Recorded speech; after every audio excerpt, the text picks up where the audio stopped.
ये है मेरा 1.5 साल पुराना बिजली का बिल, केजरीवाल सरकार से पहले का। 3690 रुपए का है।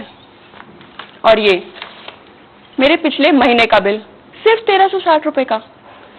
केजरीवाल सरकार ने दिल्ली वालों के बिजली के बिल आधे से भी कम कर दिए हैं। एक साल से काफी बदल रही है दिल्ली। दिल्ली में 28 लाख परिवारों के बिजली के बिल आधे से भी कम कर दिए गए।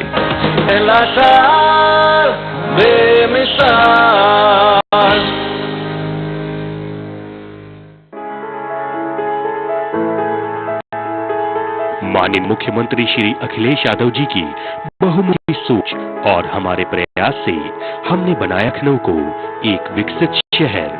देखिए, लखनऊ विकास प्राधिकरण, क्योंकि ये राज्य राजधानी क्षेत्र का प्राधिकरण है, 1200 स्क्वायर किलोमीटर में 40 lakh population near by area की दिल्ली यहाँ पर आती है। इस प्राधिकरण का जो बेसिक उद्देश्य है, नियोजित शहर को एक नियोजित विकास की ओर ले जाना है। लखनऊ विकास प्राधिकरण, एक नई सोच क्षितिज की ओर।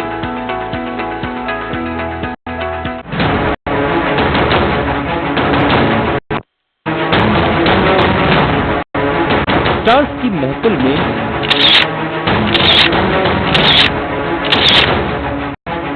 ऐसे हिट और हुआ साधना प्राइम न्यूज शाम 4:30 बजे।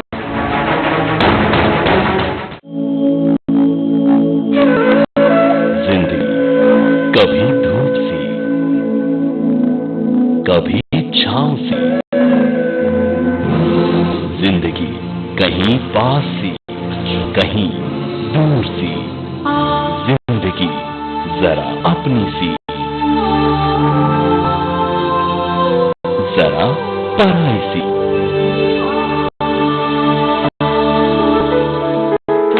जिंदगी चलता रहा सिर्फ साधना प्राइम न्यूज पर, क्योंकि सच जरूरी है।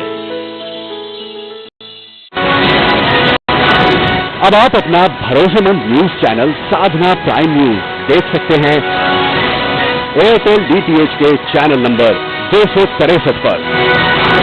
देखते रहिए एयरटेल के चैनल नंबर 263 पर साधना प्राइम न्यूज, क्योंकि सच जरूरी है। ओडिशा के बारगढ़ पहुंचे प्रधानमंत्री, कहा स्टार्टअप इंडिया से जोड़ेंगे।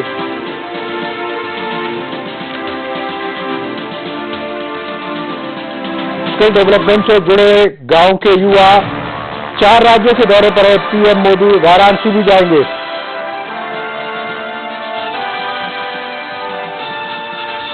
हरियाणा के जिंदे शाम 4 बजे तक दी गई कर्फ्यू में ढील, लोगों को दी गई घरों के लिए जरूरी सामानों में खरीदारी के लिए छूट।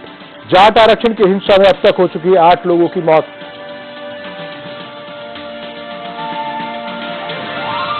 हरियाणा के जाट आंदोलन से दिल्ली में गहराया जल संकट, आंदोलनकारियों ने मुनक नहर का रोका पानी। दिल्ली के 7 प्लांट हुए बाधित, 22 तक दिल्ली के सभी सरकारी और प्राइवेट स्कूल कॉलेज बंद।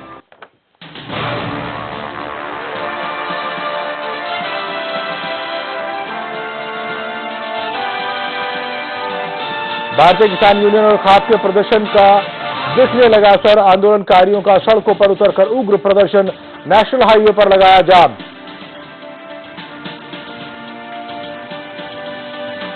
एशिया कप के लिए कप्तान महेंद्र सिंह धोनी की अगुवाई में खेलेगी टीम इंडिया। कोलकाता से ढाका के लिए टीम के साथ आज रवाना होंगे महेंद्र सिंह धोनी।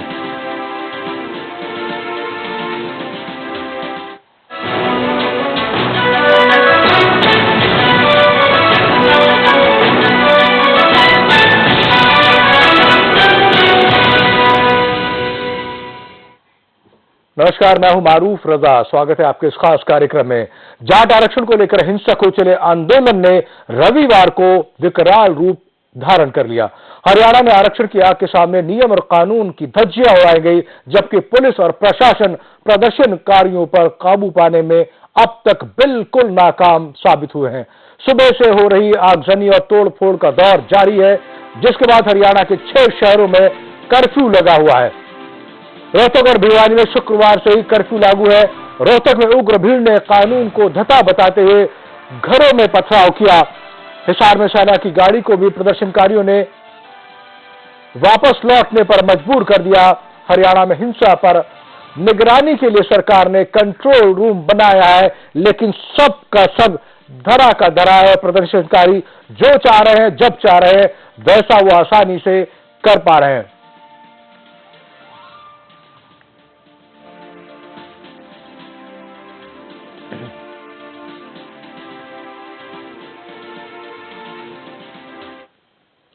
एक बार आपको दिखाते हैं कैसे आरक्षण की आग ने हरियाणा से यूपी तक हंगामा खड़ा कर रखा है। बात चाहे सोनीपत की हो या फिर मुजफ्फरनगर की, हर जगह जाट समुदाय ने हाहाकार मचाया हुआ है। आप अपने टेलीविजन स्क्रीन पे देख सकते हैं सोनीपत, सिरसा, गुड़गांव, गाजियाबाद, लोनी, मुजफ्फरनगर, और अब इसकी आग जो है वो दिल्ली तक, देश की राजधानी तक पहुंच गई है और स्कूल कॉलेज बंद कर दिए गए हैं। सड़कों पर जाम मिल रहा है।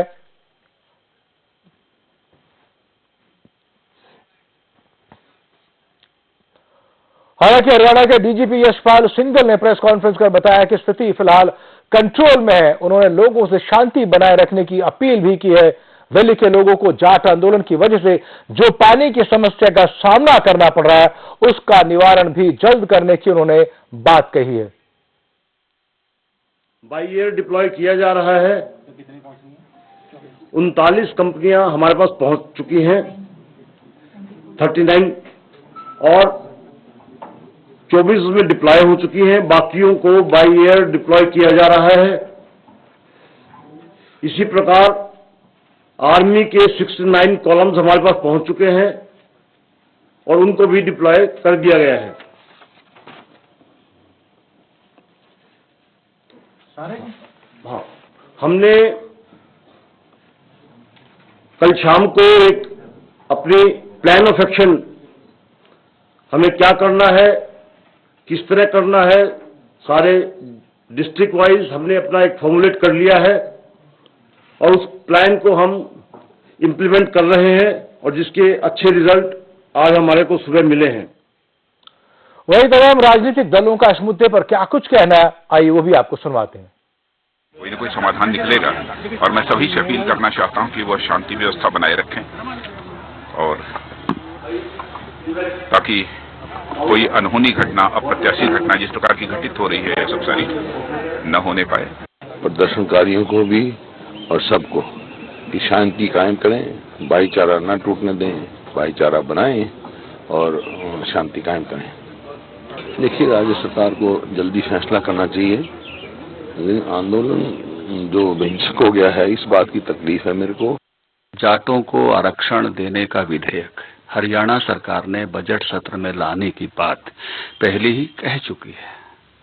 उसकी तैयारी हो रही है, कमेटी उस पर काम कर रही है। आज भारतीय जनता पार्टी उसको प्रोसेस से करना चाहती है, सिस्टम से करना चाहती है कि ये अगर मिले तो उस हिसाब से मिले। क्या उन्होंने करके वो गए गलत काम, और वो भारतीय जनता पार्टी की इस सरकार के सामने आके खड़ा हो गया। सर, वो कांग्रेस उस समय ठीक से दे के जाती तो हमको कम से कम ये भुगतना नहीं पड़ता। मीडिया के माध्यम से मैं निवेदन करूंगा कि वो ठीक रिपोर्टिंग करें। बहुत सारी बढ़ा चढ़ाकर भी रिपोर्टिंग हो रही है सरकार को, क्योंकि इसको पहले दिन से समझना चाहिए था, लेकिन उन्होंने नासमझी में स्थिति को यहाँ तक बढ़ने दिया है। और जो भी कुछ हुआ है उसके लिए मैं हरियाणा सरकार को पूरी तरह से जिम्मेदार। और इस पूरे मुद्दे पर बातचीत करने के लिए मेरे पास कांग्रेस के वरिष्ठ नेता जेपी अग्रवाल जुड़ गए हैं। जेपी जी, आपका स्वागत है प्राइम न्यूज पर। जी, मैं जेपी अग्रवाल साहब, अभी धनखड़ जी बोल रहे थे कि अभी कांग्रेस अगर ठीक से इस मुद्दे को हमारे पास दे के जाती तो ये हालात नहीं होते। क्या आपकी आवाज नहीं है साहब? जी, मेरा सवाल ये है कि अभी ओपी धनखड़ जी जो कृषि मंत्री है हरियाणा सरकार में, उन्होंने ये कांग्रेस पर आरोप लगाया है कि अगर कांग्रेस इस मुद्दे को ठीक तरीके से हमें दे के जाती तो ये हालात नहीं होते। सर, उन्होंने बहुत साधारण लफ्ज चुने। अब वो सरकार में है और सरकार की जवाबदेही होती है। जी, आप हर बात के लिए ये नहीं कह सकते हमें तो मालूम नहीं, हम तो यूं कर देते, हम तो यूं करना चाहते थे। अगर आप नहीं कर। जेपी जी, आपकी आवाज मुझे नहीं मिल पा रही है। और संपर्क टूट गया। आपको बता दें कि जिस तरीके से हरियाणा का जो जाट आंदोलन है आरक्षण को लेकर के इस तरीके से जंगल में लगी आग की तरह फैलता जा रहा है कि उसने आसपास के दूसरे राज्यों को भी प्रभावित किया और देश की राजधानी तक को प्रभावित कर डाला है, और जिसके चलते 22 तारीख तक दिल्ली के स्कूल और कॉलेज को बंद कर दिया गया है। तो हालात सरकारी एतबार से तो काबू में बताए जा रहे हैं, लेकिन जिस तरीके से तस्वीरें देखने को मिल रही हैं वो बिल्कुल उल्टी है। अगर मैं अपने पैनल प्रोड्यूसर को कहूं कि दोबारा से वो अलग अलग जगहों की तस्वीरें दिखाए जहां पर उग्र प्रदर्शन किए जा रहे हैं, तो आपको अंदाजा लग जाएगा कि किस तरीके से पूरा जो प्रदेश है, खास करके हरियाणा, उसमें हाहाकार मचा हुआ है। आप देख सकते हैं आपके टेलीविजन स्क्रीन पर सोनीपत की तस्वीरें हैं, सिरसा दिख रहा है आपको अपने टेलीविजन स्क्रीन पे, गुड़गांव, सड़कें सूनी है और नजर आ रही तो उग्र भीड़। गाजियाबाद का भी ऐसा ही मंजर है, पोस्टर बैनर लेकर के उग्र भीड़ जो है वो जमा है, लेकिन आम आदमी गायब है। लोनी में आप देख सकते हैं कि किस तरीके से नारेबाजी की जा रही है उग्र भीड़ के द्वारा, और वही हाल मुजफ्फरनगर का है। जो पब्लिक ट्रांसपोर्ट है उसको रोका जा रहा है, लोगों को बाधित किया जा रहा है, और जो आम लोग हैं जो रोज दिल्ली से गुड़गांव जैसी जगह पर, सोनीपत जैसी जगह पर, गाजियाबाद और लोनी में जो हर रोज नौकरी के लिए सफर करते हैं वो परेशान है, और उनके घर वाले परेशान है कि अगर ये आरक्षण नहीं रुका तो हालात बद से बदतर होने में देर नहीं लगेगी, और आम आदमी हर किसी अनहोनी से बचने की वजह से एहतियात बरत रहा है।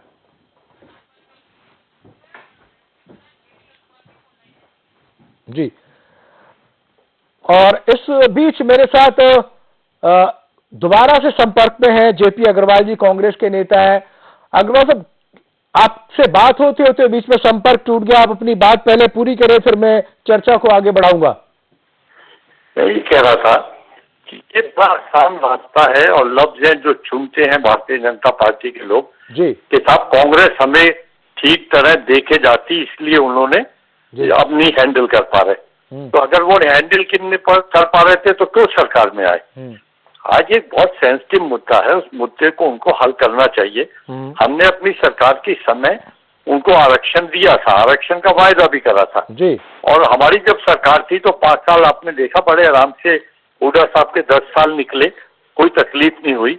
लेकिन अगर लोगों को भरोसा नहीं है आज की सरकार के ऊपर हरियाणा की, तो ये हमारा कसूर नहीं है। जी जी, वहाँ मुख्यमंत्री हैं, आपकी कैबिनेट है, आप जीते हुए हैं, आपने सरकार बना रखी है, तो आपको उस मुद्दे को हल करना चाहिए। जी जी बिल्कुल। अग्रवाल साहब मेरे साथ बने रहे। स्टूडियो में मेरे साथ एक जाट नेता मौजूद है, सतपाल चौधरी जी। सतपाल जी, आपका स्वागत है प्राइम न्यूज में।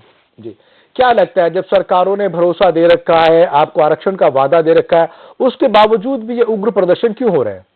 नहीं, कोई वादा नहीं दिया गया है और वादा नहीं किया गया है मौजूदा सरकार द्वारा जी, और सरकार ने जिस तरह से आरक्षण को खत्म करने की साजिश रची है जी, मुझे लग रहा है उसको कहीं ना कहीं भारतीय जनता पार्टी को और आरएसएस को ये डर है कि जाट यदि पिछड़े वर्ग में शामिल हो गया 27% में, तो कल इस देश में जनसंख्या के आबादी के अनुपात में जो संविधान में व्याख्या है जिस चीज की, उस संवैधानिक व्याख्या के तहत आरक्षण की मांग करेगा अन्य पिछड़ी जातियों के, जो लोहिया का इस देश में नारा था कि पिछड़े पांव 100 में 60, तो कहीं ये 60-65% की आबादी के अनुपात में 60-65% पिछड़े वर्ग के लिए आरक्षण की मांग जाट समाज न करने लगे। आप सतपाल जी ये कहना चाह रहे हैं कि सरकार की नीयत में आपको शक नजर आ रहा है, जबकि ओपी धनखड़ जी अभी टेलीविजन पे बोल रहे थे कि भी हमने वादा किया है देने का, उसके बावजूद ये चीजें हो रही हैं, और साथ ही उन्होंने कांग्रेस पर आरोप लगाया कि कांग्रेस ने इस मुद्दे को गंभीरता से नहीं लिया और उस तरीके से हमें नहीं दिया,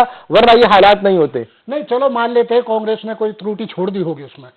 तो जब सुप्रीम कोर्ट में खत्म हुआ 17 मार्च को 2015 में, तो प्रधानमंत्री नरेंद्र मोदी ने 25 मार्च को जाट नेताओं के 70 सदस्यों के प्रतिनिधिमंडल से मुलाकात की और कहा कि हम इसे रिवीजन पिटीशन दायर करेंगे, रिव्यू पिटीशन सुप्रीम कोर्ट में, और जो त्रुटियां हैं उन त्रुटियों को खत्म करके जाटों के आरक्षण को बाहर करेंगे। उसको 1 साल हो गया। 1 साल के भीतर उन्होंने आरक्षण देने की बात तो की नहीं, अपने एक सांसद को पिछड़े वर्ग में फूट डालने के लिए, जाटों को उकसाने के लिए, उन्हें हिंसा पे उतारने के लिए एक अपने सांसद को फ्री छोड़ दिया कि आप जाओ और जाटों को गाली देते रहो। वो सरेआम गाली देता रहा। 1 साल बाद जब हालात बिगड़े हैं, जब आंदोलन नेतृत्वहीन हो गया है, जब आंदोलन बिल्कुल हिंसा पर उतारू हो गया, भटक गया है, ऐसे माहौल में केवल उसको नोटिस पकड़ा के तीसरी कर दी भारतीय जनता पार्टी ने। तो हम खुलेआम ये बात अब कोई दुबी छुपी नहीं रह गई है कि भारतीय जनता पार्टी ने षड्यंत्र और साजिश करके और जिस तरह से आंदोलन को कुचलने की एक दमनात्मक कार्रवाई की गई है, किसी भी देश के नागरिकों को इस तरह से सेना के जरिए नहीं मरवाया जाता है, इस तरह की दमनात्मक कार्रवाई नहीं की जा सकती है। और इस कौम की मैं बता दूं, भारतीय जनता पार्टी को अपना दिमाग साफ कर लेना चाहिए। इस कौम को प्यार से, तो आप इस कौम को सुलह कर सकते हो प्यार से समझा के, आप दमन करके चाहो कि इस आंदोलन को कुचल दोगे तो ये संभव नहीं है। ये पटेलों का आंदोलन नहीं है, ये जाटों का आंदोलन है। वहां के भूगोल में भी अंतर है और सामाजिक माहौल में भी अंतर है। यह दिल्ली के आसपास जाट रहता, दिल्ली को पैरालाइज कर देगा जाट। यह अभी मुनक नहर से बंद है पानी, कल यदि मुरादनगर नहर से पानी बंद हो गया तो दिल्ली पैरालाइज हो जाएगी। क्या चाहते हैं ये मतलब बैठा के बात करके क्या दिक्कत हो रही है हरियाणा में आरक्षण देने की और केंद्र सरकार केंद्र में आरक्षण देने की? सवाल ये भी उठता है कि जब सुप्रीम कोर्ट ने 2 बार मना कर दिया कि जाटों को आंदोलन आरक्षण क्यों दिया जाए, मैं समझना चाहता हूं कि आखिर किन मुद्दों पर आपको आरक्षण चाहिए, क्यों चाहिए, आप क्यों समझते हैं कि बगैर आरक्षण के आपका भला नहीं हो सकता? देखिए, जो भारत का संविधान है, डॉक्टर B.R. अम्बेडकर साहब ने उसमें उल्लेख किया धारा 4 में कि अन्य पिछड़े वर्गों को इस देश में जो सामाजिक, शैक्षणिक और आर्थिक रूप से कमजोर है उन लोगों को आरक्षण दिया जाना चाहिए। इस देश में मंडल आयोग का गठन हुआ। मंडल आयोग ने अपनी रिपोर्ट में कहा कि जो लोग गांव देहात में रहते हैं, खेती किसानी का काम करते हैं, जिनको 2म दर्जे की शिक्षा मिलती है, ऐसे तमाम लोग, खेती किसानी करने वाले लोग पिछड़े वर्ग में माने जाएंगे। उसमें जाट भी था, लेकिन 1993 में जानबूझकर हम लोगों को आरक्षण से बाहर कर दिया गया। उसके बाद निरंतर हम लोगों ने मांग की तो हमें अलग अलग स्टेट में पिछड़े वर्ग में मान लिया गया और आरक्षण दे दिया गया 9 राज्यों में। उसके बाद जब मूवमेंट हुआ हमारे नेतृत्व में, तो पिछली सरकार ने, यूपीए की सरकार ने जाटों को 27% आरक्षण में शामिल कर लिया।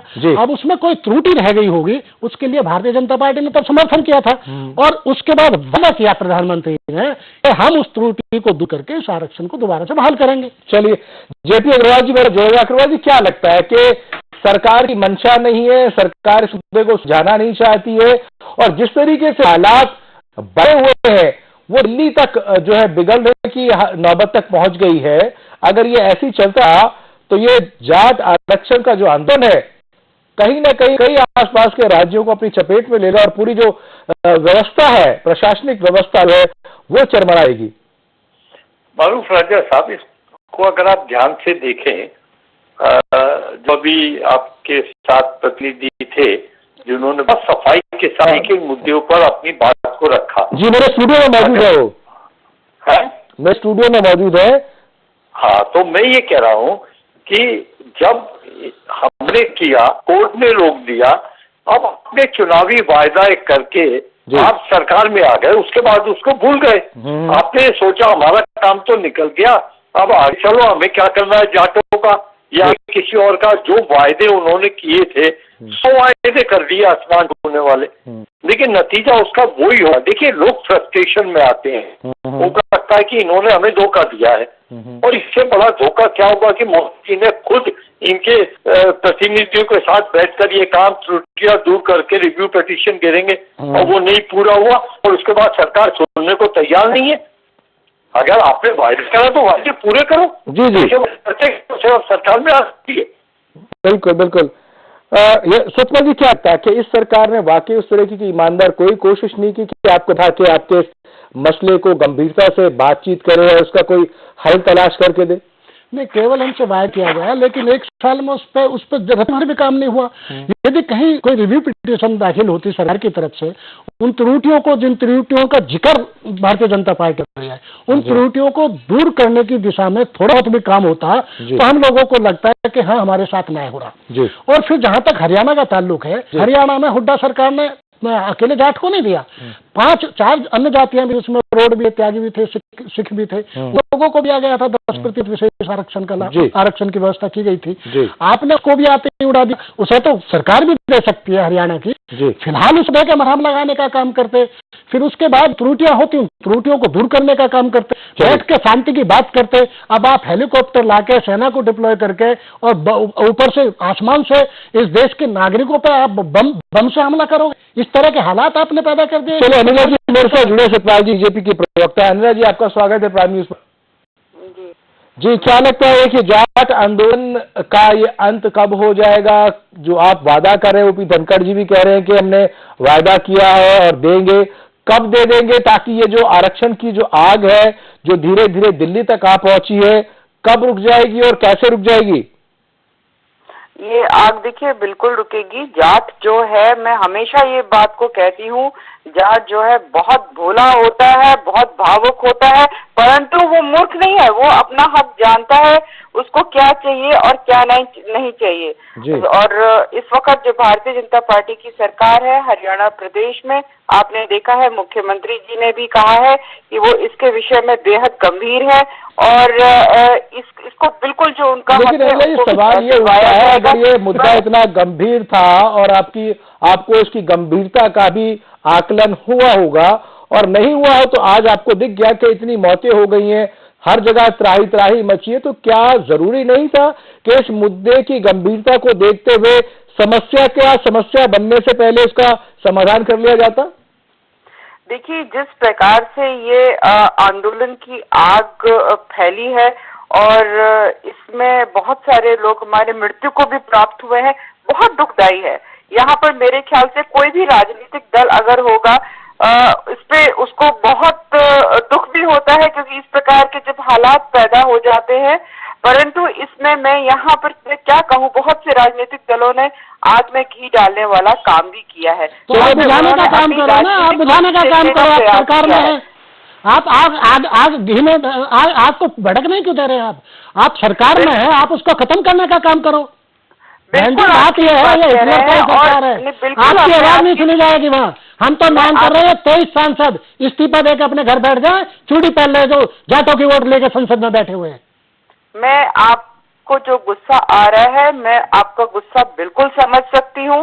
इसमें मैं बिल्कुल आपसे कह रही हूँ और अपील कर रही हूँ कि जो जाट भाई हैं हमारे, बिल्कुल शांत हो जाए। बहन जी, कुछ करके दोगे जब शांत हो जाए या वैसे शांत हो जाए? कुछ करोगे, तुम्हारा प्रधानमंत्री तुम्हारी बात सुनेगा, वो जाट के पक्ष में कोई निर्णय लेगा तभी तो। और मैं बता दूं आपको, आज से चालू हो गया सांसदों के घर का घेराव करना, गाजियाबाद से चालू हुआ, वीके सिंह का घेराव हुआ अभी 4 घंटे आवास का, और पानी अभी गाजियाबाद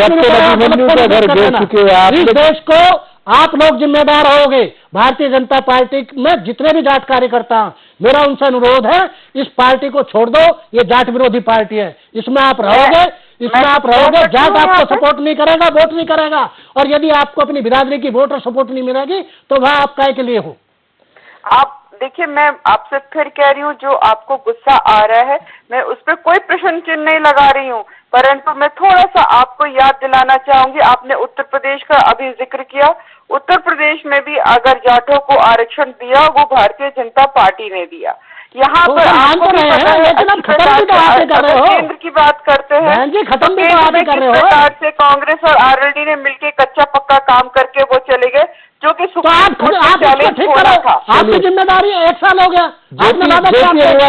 जी फिर वही बात कर रही है कि कांग्रेस ने कच्चा पक्का काम किया है, जिसके नतीजे आज उनको भुगतने पड़ रहे हैं।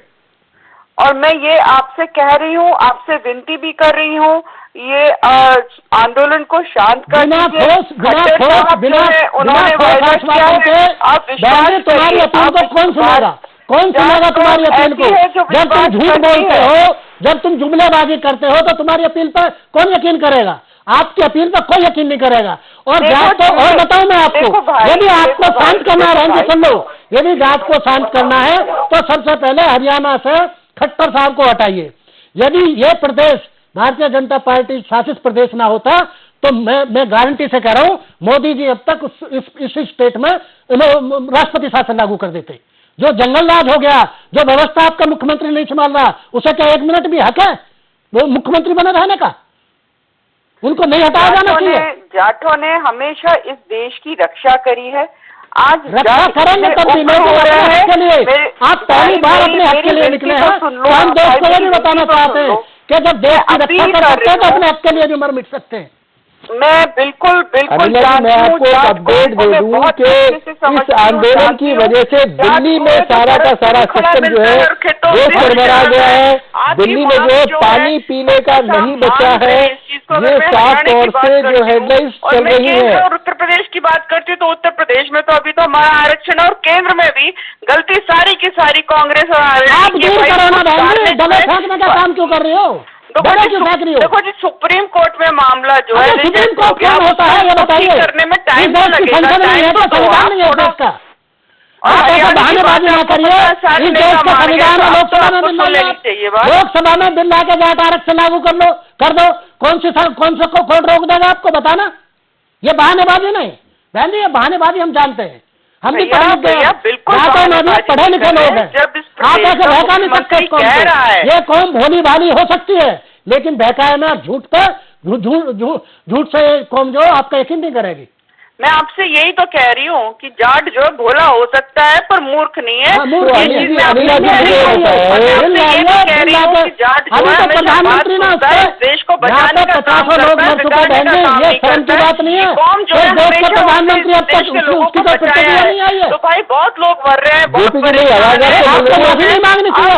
आपका प्रधानमंत्री अब तक आपके प्रधानमंत्री का मुंह किस क्यों है? खड़ा हुआ किसकी टीम के इतने पर बधाए जाने वाला, ट्वीट करने वाला प्रधानमंत्री और सैकड़ों लोगों की हत्या के जिम्मेदार लोगों पे कोई टिप्पणी नहीं कर रहा। इससे ज्यादा शर्मनाक बात हो सकती है?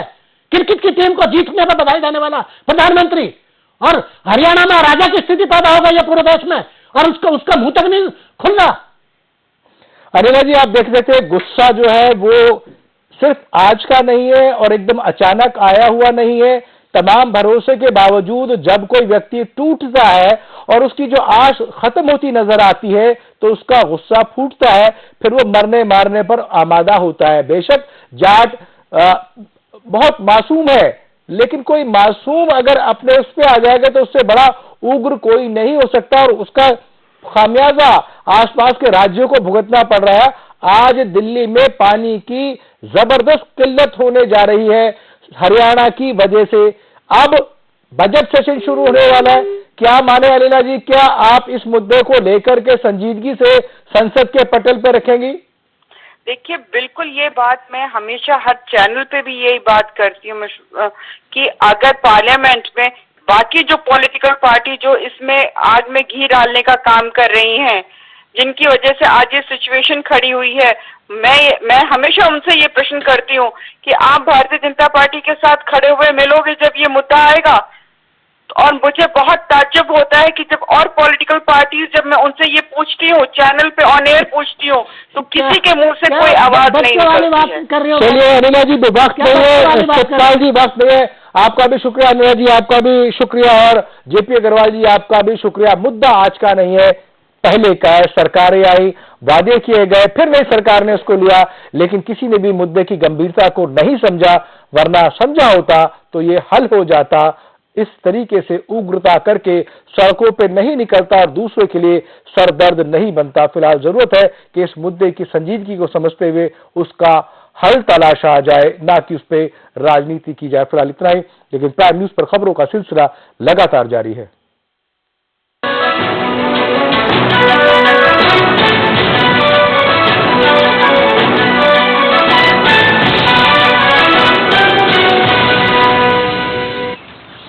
पहले साडा पानी दा बिल साल में कुछ 5-6 हज़ार आंदा सी, हुण तो साडा बिल 0 आंदा है, क्योंकि केजरीवाल सरकार ने हमको हर महीने 20,000 लीटर पानी मुफ्त देता है। 1 साल से वक्त बदल रही है साडी दिल्ली। दिल्ली के 9 लाख परिवारों को हर महीने 20,000 लीटर पानी मुफ्त मिल रहा है।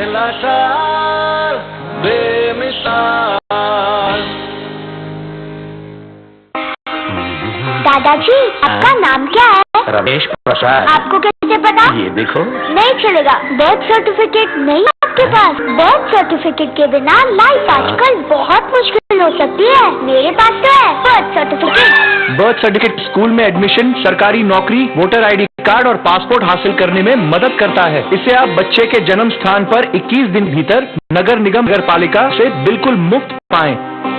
नन्ही सी जान की पहली पहचान। कल शहर जा रहे हो भाई? भाई लोगों को याद रखना। बेटा तुम याद रखना, तुम्हारी याद में आंसू पानी की तरह बहा देंगे। तुम्हारी याद में भरी धूप में बैठे रहेंगे और पसीना